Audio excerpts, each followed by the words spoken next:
Capítulo 35, o grito do treinador. Teu filho já te perguntou por que o treinador dele grita tanto com ele? Do tipo, pai, tô te fazendo uma pergunta. Qual? Por que meu treinador grita tanto? Né? Já deve ter feito essa pergunta, porque na cabeça da criança ela não entende. Fala, ele acha que só porque ele tá falando mais alto que eu vou entender o que ele tá dizendo? E às vezes não é isso, né? Então, o que nós vamos falar aqui é, você saberia responder o porquê que o treinador do seu filho grita tanto? E eu acredito que assim, o grito ele tem, o grito em si, tá? Ele tem duas finalidades, né? Duas consequências no caso. Ele tem uma consequência positiva e uma consequência negativa. Eu vou falar aqui sobre os dois pontos, mas eu quero que vocês entendam que o grito em si tem um limite. Não dá para extrapolar esse limite. Extrapolar esse limite, tudo que é demais é demais. Muitos treinadores costumam treinar por causa de três coisas que acabam acontecendo. Primeiro, por arrogância. Arrogância do tipo, ele acredita que no nível de hierarquia é ele que manda, então vocês vão para lá, vocês pais vão para lá e eu que comando aqui dentro. E aqui não tem dodói, aqui eu falo o que eu quiser, pronto, acabou. Né? Ele simplesmente não tem esse discernimento. O segundo é por falta de desinformação. Por que desinformação? Porque muitas vezes eu vejo o treinador gritando, chuta, passa, marca, isso, muito bom. E você não tem o que passar de informação para o seu atleta. Do tipo, eu não estou querendo falar aqui que, olha, ataca no último terço nessa transição ofensiva e etc, que a criança nem entende também. Só que ele não tem informação para passar, até porque não está tendo treino, ele não está conseguindo ajudar o atleta a se desenvolver e chega na hora do jogo ele vira só um incentivador. Então por isso que ele tem que falar de maneira mais alta, mais ríspida e por aí vai. E por último, falta de autoconfiança. Falta de autoconfiança ele olha o seguinte, dentro do nível de hierarquia como eu que mando, então deixa eu falar mais alto aqui, porque se eu falar mais alto que os outros, é a mim que vão ter que ouvir, né? E acontece isso. Mas esse comportamento de gritar com treinadores e jogos, ele pode ter alguma causa negativa, alguma consequência negativa? Claro que pode, mas depende de como esse grito é interpretado do treinador. Então, é esse o ponto. O que eu venho falar aqui da parte do grito quanto parte benéfica, tá? Como consequência benéfica.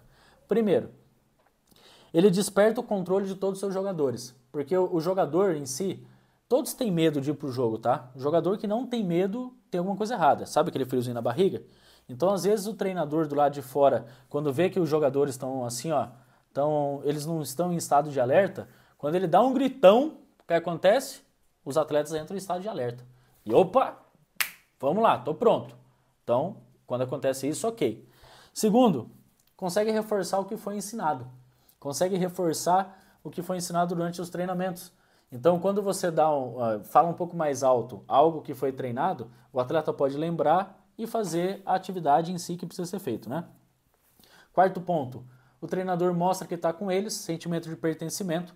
Quando o treinador vibra, tá junto e fala alto e tudo mais, o atleta fala, opa, do outro lado ali tem alguém que está jogando junto com a gente, né?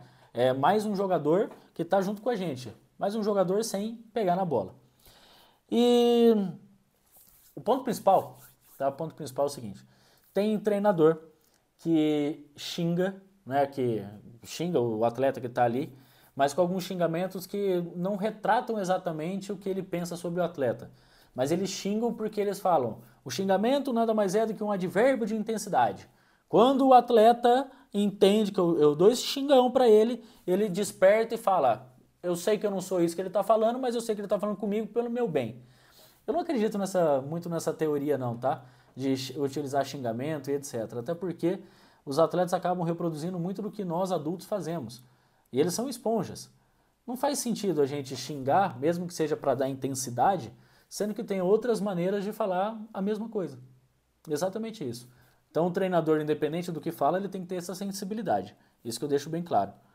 E quando o grito do treinador é de maneira negativa, quando o treinador só grita, ele começa a apresentar algumas coisas que não são legais. Primeiro, ele começa a demonstrar suas próprias limitações técnicas. Se ele está gritando muito, é porque quem está do outro lado não está entendendo qual é a mensagem que ele está querendo passar.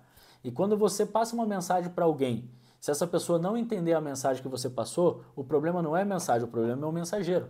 Então, O treinador ele está querendo falar mais alto, está gritando, porque quem está do outro lado não está entendendo qual que é a sua orientação.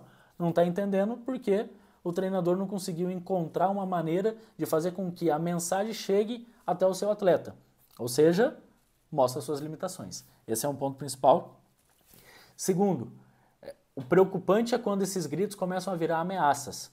O atleta ele acaba ficando recuado, ele acaba ficando amuado, sabe? Ele não vê aquilo como incentivo, ele começa a ver aquilo como uma ameaça, do tipo, poxa, só comigo, toda hora, ele só grita comigo, poxa, por quê? E aí acaba criando um escudo contra e acaba pegando um desgosto do próprio treinador. E isso não é nem um pouco positivo. Esse é o ponto principal que tem que tomar cuidado, que o grito pode acarretar numa consequência negativa, que isso pode criar até um trauma na própria criança. Ah, mas futebol é assim mesmo. Não, quem foi que disse que futebol é assim? Quem foi que disse? Não necessariamente. Então, você pai tem que ter essa noção, se o grito que o treinador está dando é de maneira benéfica ou de maneira maléfica, tá? E não que o treinador seja uma pessoa do mal, mas às vezes a teoria e o método que ele está utilizando não é o mais adequado para poder orientar seu filho. Então, só resumindo, o grito é positivo quando motiva, incentiva, avisa, ensina, localiza, isso é a parte importante. Agora, o grito é negativo quando reivindica, confunde, assusta ou desembaraça ainda mais, né? Desencoraja ali o seu filho a querer agir. E ele acaba ficando com medo e logo o medo acaba travando e pode ter certeza que isso vai ser uma consequência bem negativa.